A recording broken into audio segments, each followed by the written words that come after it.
Hello मेरे political science achievers, कैसे हैं आप सभी। आई होप आप सब बहुत अच्छे होंगे और बहुत मन लगाकर अपनी तैयारी कर रहे होंगे।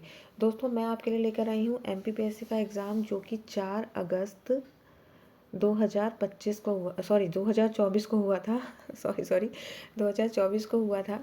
ठीक है, तो मेरे बहुत सारे दोस्तों ने ये एग्ज़ाम दिए भी थे और बहुत सारे ऐसे दोस्त हैं जो 2025 में, जो कि अब 1 जून को होने वाला है, 1/6/2025 को होगा। नोटिफिकेशन आ चुका है दोस्तों। अगर आपने नहीं देखा है अब तक तो चैनल पे जाकर मेरे देख लीजिएगा। नोटिफिकेशन पूरा मैंने डिटेल में समझाया, वो भी देख लीजिएगा। और किस तरीके से नोटिफिकेशन आपको वेबसाइट से लेना है, अगर आपको वो नहीं आ रहा है तो वो भी देख लीजिएगा। ठीक है, तो दोस्तों इसके लिए मैं लेकर आई हूँ ये वाला एग्ज़ाम, सॉरी ये वाला पेपर ताकि हम लोग क्या कर सकें, प्रीवियस ईयर पेपर्स को देख सकें और थोड़ा सा एमपीपीएससी किस तरीके के सवाल पूछता है हम ये समझ सकें। और साथ ही साथ प्रीवियस ईयर्स क्वेश्चन यानी कि PYQs की हम प्रैक्टिस भी कर सकें कि क्या क्या चीज़ें यहाँ पे पूछी गई थी। तो चलिए दोस्तों शुरू करते हैं। हाँ दोस्तों, एक चीज़ और कि इस पेपर में 150 क्वेश्चंस पूछे गए थे, तो अगर मैं एक वीडियो में कवर करूँगी तो बहुत लंबा हो जाएगा दोस्तों। लेकिन मैं इसे कोशिश करूँगी कि 30 to 50 क्वेश्चंस एक वीडियो में कवर कराऊँ और इसे 2-3 पार्ट में हम कवर कर लेंगे दोस्तों। ठीक है, वीडियो को लाइक शेयर और सब्सक्राइब जरूर करिएगा चैनल को दोस्तों, और मुझे कमेंट कीजिएगा थोड़ा सा, ताकि मेरा भी मोटिवेशन बना रहे और मुझे लगे कि आप लोगों को मेरे प्रयासों से फ़ायदा हो रहा है। चलिए दोस्तों शुरू करते हैं। सबसे पहला क्वेश्चन देखते हैं। निम्नलिखित में से कौन नव यथार्थवाद के सिद्धांत के प्रणेता है। ठीक है, नव यथार्थवाद पूछ रहा है दोस्तों यहाँ पे, तो कौन होंगे? Kenneth Waltz, Alexander Wendt, Barry Buzan या फिर राउल प्रीबिट्स। तो इसका सही आंसर हो जाएगा दोस्तों केनेथ वाट्स। ठीक है, केनेथ वाट्स इसका सही उत्तर हो जाएगा। और एक चीज़ और दोस्तों, जो इस पर टिक लगे हुए हैं ना, वो आंसर बिल्कुल भी नहीं है, आप उनको आंसर मत समझिएगा। ये जिनसे मैंने पेपर ये लिया है उन्होंने जो आंसर अपने टिक किए थे ये वो वाले आंसर्स हैं। ठीक है, तो मैं यहाँ पे राइट आंसर आपको खुद टिक करके बताऊँगी। चलिए अब आप दूसरा क्वेश्चन पढ़िए और मुझे आप कमेंट बॉक्स में जवाब भी दीजिए कि क्या जवाब होगा इसका। और मैं भी आपके लिए क्वेश्चन पढ़ती हूँ। अंतर्राष्ट्रीय राजनीति में कौन सी विशेषता साधारण तौर पर विचारधारा से नहीं जुड़ी है? नहीं पूछ रहा है दोस्तों। सबसे पहला ऑप्शन दे रहा है राजनीतिक निर्णय लेने के लिए एक रूपरेखा प्रदान करना, विश्वासों के सुसंगत अनुरूपता को प्रतिबिंबित करना, सभी देशों द्वारा स्वाभाविक रूप से स्वीकृत होना, और घरेलू और विदेशी नीति को प्रभावित करना। ठीक है दोस्तों, तो इसमें क्या होगा आंसर? विचारधारा से नहीं पूछ रहा है, तो राजनीतिक निर्णय लेने के लिए एक रूपता प्रदान करती है विचारधारा, बिल्कुल प्रदान करती है, बिल्कुल सही बात है। विश्वासों के सुसंगत अनुरूपता को प्रतिबिंबित करती है, हाँ भाई बिल्कुल सही बात है, विश्वास एक विश्वास के अनुरूपता को प्रतिबिंबित करती है। उसके बाद है घरेलू और विदेशी राजनीति को प्रभावित करती है, बिल्कुल सही बात है, बिल्कुल करती है। लेकिन क्या सभी देशों द्वारा सार्वभौमिक रूप से स्वीकार होती है? क्या ऐसा हो सकता है कि एक विचारधारा विश्व के सभी देश स्वीकार कर लें? अगर साम्यवादी विचारधारा को ले लें तो क्या पूरा पूरा विश्व से स्वीकार कर लेगा? पूंजीवादी विचारधारा को ले लें तो क्या उसे स्वीकार कर लेगा? बिल्कुल भी नहीं। तो यहाँ पे राइट आंसर हमारा हो जाएगा सी। ठीक है दोस्तों, चलिए आई होप आपको समझ में आ गया होगा। आगे बढ़ते हैं। थर्ड क्वेश्चन है, किसने कहा कि शक्ति वह है जिसमें राज्य अपनी नीतियों से अधिक अन्य राज्य की नीतियों को प्रभावित करते हैं? चलिए बताइए क्या होगा इसका आंसर। रॉबर्ट डहल होगा, जॉन मीयरशिमर, केनेथ वॉट्स या हैंस मॉर्गेनथॉ। ठीक है, ध्यान दीजिएगा, मुझे बताइए इसका आंसर क्या होगा। चलिए आई होप आपने अपना आंसर गेस कर लिया होगा। तो दोस्तों इसका सही आंसर होगा, एक मिनट दोस्तों, इसका सही आंसर है हमारा केनेथ वाट्स। ठीक है, केनेथ वाट्स की है। यहाँ पे खाली हमने शक्ति समझ लिया, तो शक्ति से ये नहीं समझ लेना है कि शक्ति है तो वहाँ पे मॉर्गेनथाउ होगा। केनेथ वाट्स भी यथार्थवादी विचारक हैं। हांस मॉर्गेनथाउ जो हैं उन्हें यथार्थवाद का जनक माना जाता है। ठीक है, चलिए आगे बढ़ते हैं और देखते हैं नेक्स्ट क्वेश्चन। क्वेश्चन नंबर 4 दोस्तों, तो 1980 के दशक में ब्रांट आयोग ने अपनी रिपोर्ट में अनुशंसा की थी। क्या अनुशंसा की थी पूछ रहा है। उन्नत देशों द्वारा अपने सतत विकास के लिए राष्ट्रीय आय का 2% आवंटन होना चाहिए। उत्तर और दक्षिण के बीच विस्तृत वार्ता संयुक्त राष्ट्र के ढांचे के बाहर होनी चाहिए। या फिर अमीर देशों से गरीब देशों को उनके सतत विकास के लिए बड़े पैमाने पर संसाधनों का हस्तांतरण होना चाहिए। या फिर सभी। ठीक है। ब्रांड आयोग की रिपोर्ट दोस्तों बहुत फेमस है, जो कि 1980 के दशक में आई थी। और इस प्रश्न का जो सही उत्तर हो जाएगा, वो सही उत्तर आप लोग गैस करिए। ठीक है, मैं बताती हूँ इसका सही उत्तर। इसका सही उत्तर हो जाएगा अमीर देशों से गरीब देशों को सतत विकास के लिए बड़े पैमाने पर संसाधनों का हस्तांतरण। ठीक है दोस्तों, चलिए अब हम बढ़ते हैं अगले क्वेश्चन की तरफ, यानी क्वेश्चन नंबर 5 की तरफ। पांचवा सवाल कह रहा है, निम्नलिखित में से किसे अमेरिकी राज्यों के संगठन का सर्वोच्च अंग माना जाता है? 4 ऑप्शन है, पैन अमेरिकन यूनियन, विदेश मंत्रियों की बैठक, महासभा या स्थायी परिषद। ठीक है, अगर आप लोग को दोस्तों इंग्लिश में क्वेश्चन चाहिए होंगे ना, तो आप मुझे कमेंट करके बताइएगा।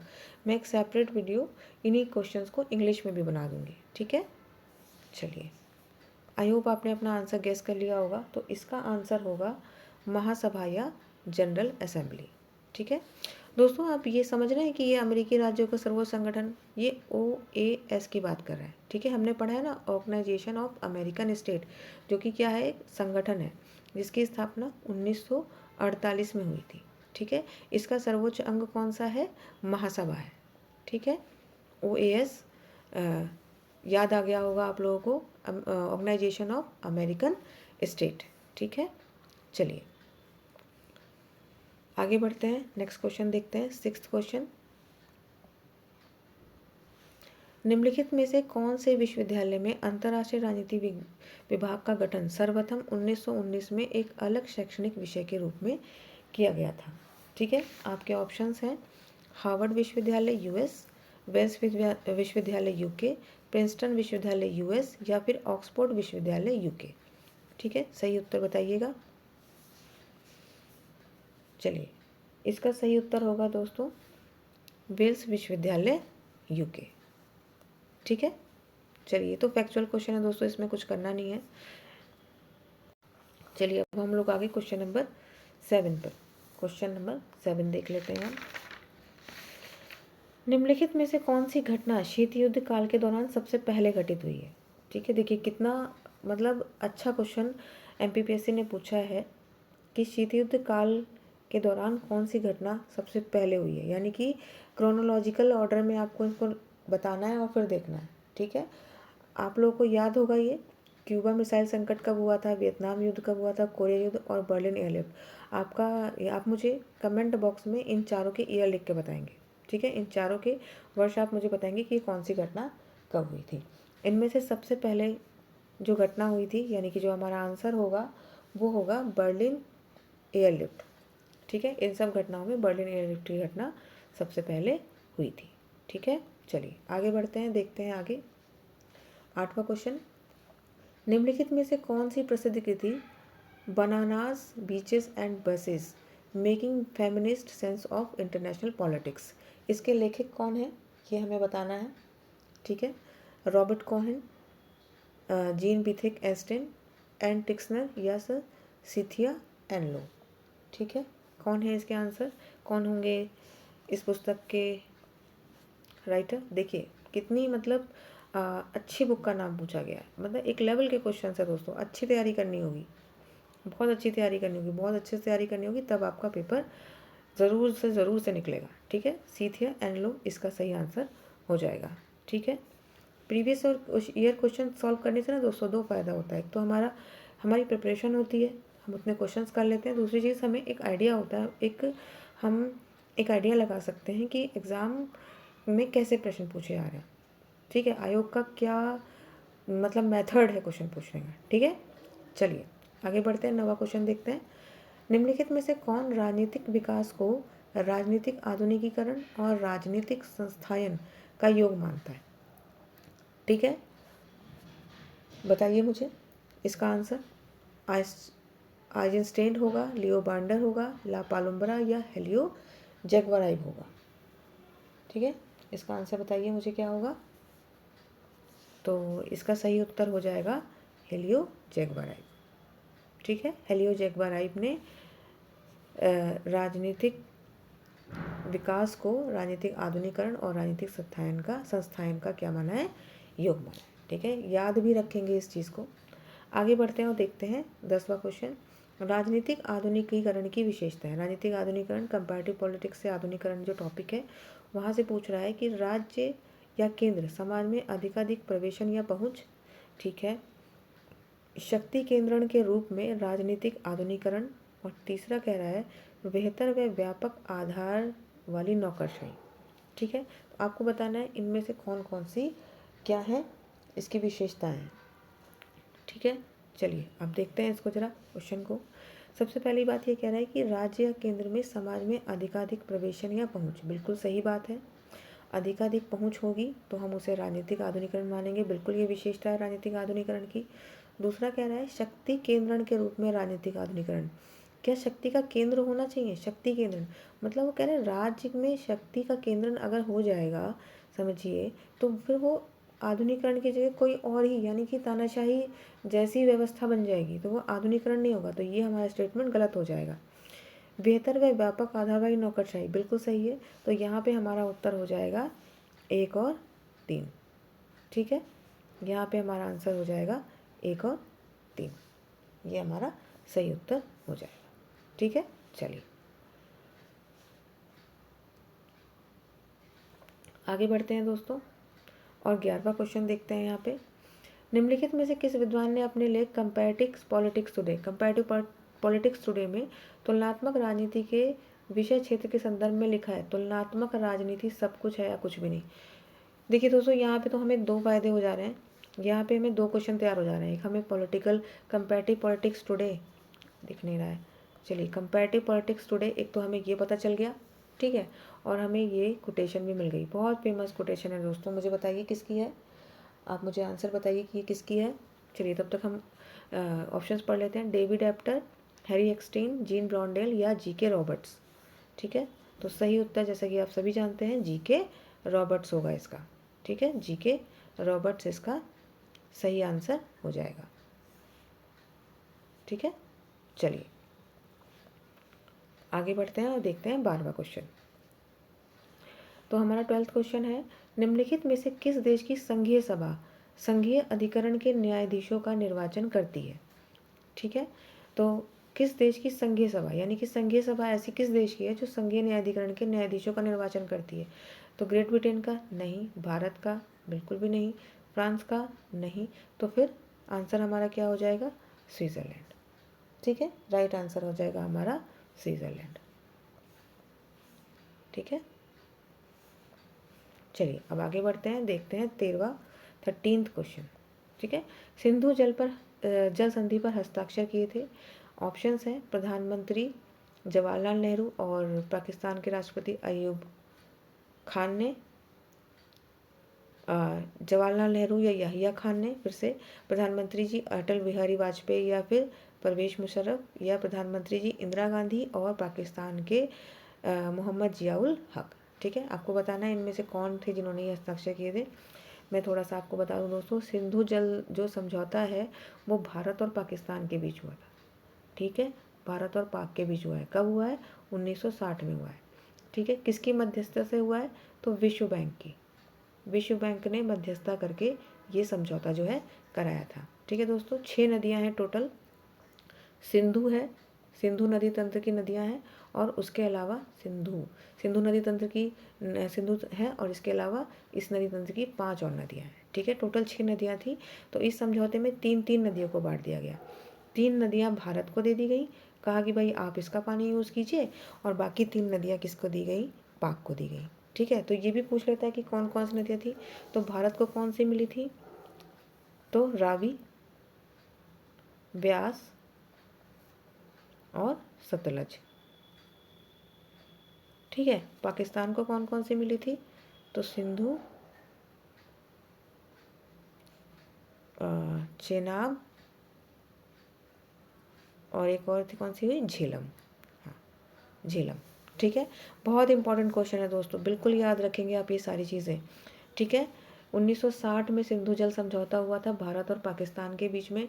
1960 में विश्व बैंक की मध्यस्थता से 5 सिंधु को मिलाकर यहाँ पे 6 नदियाँ हैं, सिंधु और उसकी सहायक नदियाँ भारत को मिली है रावी, ब्यास और सतलज, और पाकिस्तान को मिली है सिंधु, चेनाब और झेलम। इसको एक ट्रिक के थ्रू भी याद कर सकते हैं दोस्तों, जैसे मैंने याद किया है। इसको मैंने एक ट्रिक बनाई हुई है, रॉप्स। ठीक है, कौन सी नदियाँ मिली हैं भारत को? रॉप्स। बाकी जो बची हुई नदियाँ हुई वो किसको मिल गई? पाकिस्तान को। रावी, ब्यास, देखिए थोड़ा सा मैं कलर चेंज करके आपको दिखा देती हूँ। रावी, व्यास, सतलज। ठीक है, आई होप आपको याद रहेगा। वापस से आते हैं अपने क्वेश्चन की ओर। थोड़ा एक्स्ट्रा फैक्ट्स थे तो मैंने आपको बता दिए। देखिए, इसका सही उत्तर हो जाएगा हमारा ए। ठीक है, कौन थे उस समय? प्रधानमंत्री जवाहरलाल नेहरू और राष्ट्रपति मोहम्मद अयूब खान। ठीक है, सही उत्तर हमारा ये हो जाएगा। चलिए बढ़ते हैं अगले क्वेश्चन की ओर। चलिए अब हमारा आ गया 14th क्वेश्चन। आसियान के सदस्य देशों का समूह। ठीक है, आसियान। ठीक है, पढ़िए ऑप्शंस। आप 4 ऑप्शंस पढ़िए और मुझे बताइए इसमें से कौन सा सदस्य है। ऐसा बताना है जिसमें आसियान के सदस्य देश हैं, वो देखना है। ठीक है, आसियान के बारे में मैं आपको बता दूं, आसियान की स्थापना कब हुई थी? चलिए आप मुझे कमेंट बॉक्स में बताइएगा इसकी स्थापना कब हुई थी। ठीक है, आसियान में कुल कितने देश हैं? 10 देश हैं।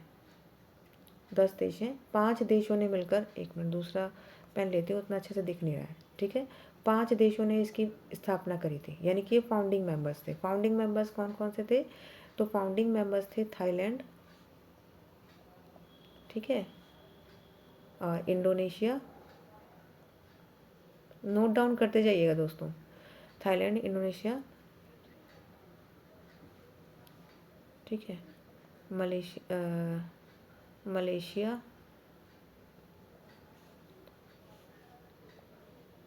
फिलीपींस और सिंगापुर। ठीक है दोस्तों, ये 5 देश थे, इसके फाउंडिंग मेंबर्स थे जिन्होंने मिलकर इसकी स्थापना करी थी। वर्तमान में इसने कितने देश हैं? वर्तमान में इसने 10 देश है। और आप मुझे अभी कमेंट करके बताएंगे कि इसकी स्थापना कब हुई थी। ठीक है, और जो आसियान का जो वो है, क्या कहते हैं उसको, हेडक्वार्टर है इसका जकार्ता में। ठीक है, चलिए अब देखते हैं ऑप्शंस हमारे। Thailand, Malaysia, Brunei, Cambodia. ठीक है, क्या इनमें कोई ऐसा देश है? चलिए आगे बढ़ते हैं, देखते हैं। उसके बाद Australia, Thailand, Indonesia, Papua New Guinea, Australia. Australia तो नहीं है। ठीक है, थाईलैंड, सिंगापुर, इंडोनेशिया, म्यांमार। ठीक है, उसके बाद थाईलैंड, कंबोडिया, वियतनाम और भूटान। तो यहाँ पे भूटान भी नहीं है। तो इसका राइट आंसर क्या हो जाएगा दोस्तों? राइट आंसर हो जाएगा इसका ए। ठीक है, इसका राइट आंसर हो जाएगा हमारा ए।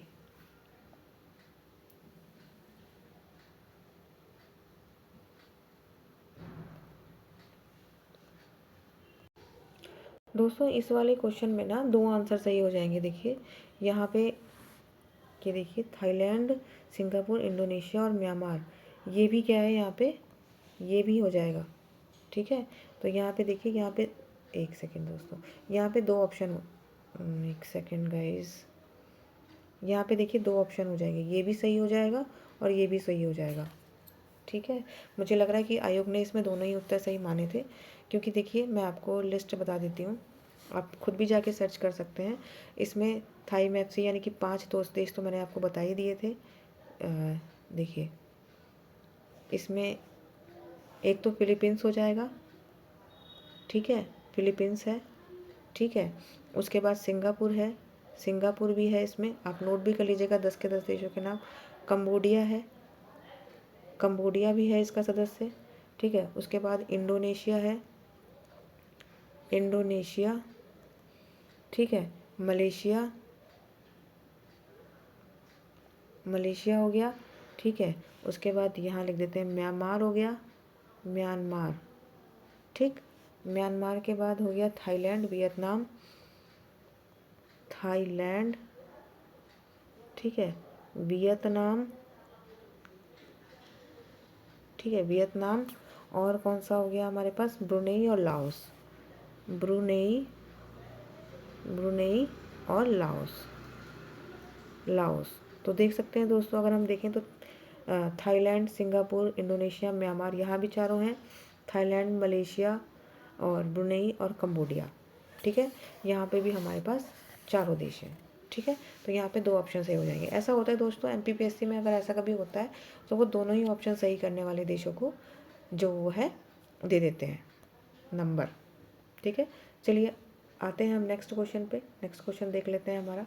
नेक्स्ट क्वेश्चन क्या कह रहा है, तो कह रहा है कि संयुक्त राष्ट्र संघ की सदस्यता कैसे मिल सकती है आपको। तो सुरक्षा परिषद के निर्णय के माध्यम से, या फिर सुरक्षा परिषद की सिफारिश पर महासभा के निर्णय से, या फिर एक पत्र भरकर, एक आवेदन पत्र भरकर महासचिव के निर्धारित अनुमोदन के द्वारा, ठीक है, या फिर महासभा की स्वीकृति से।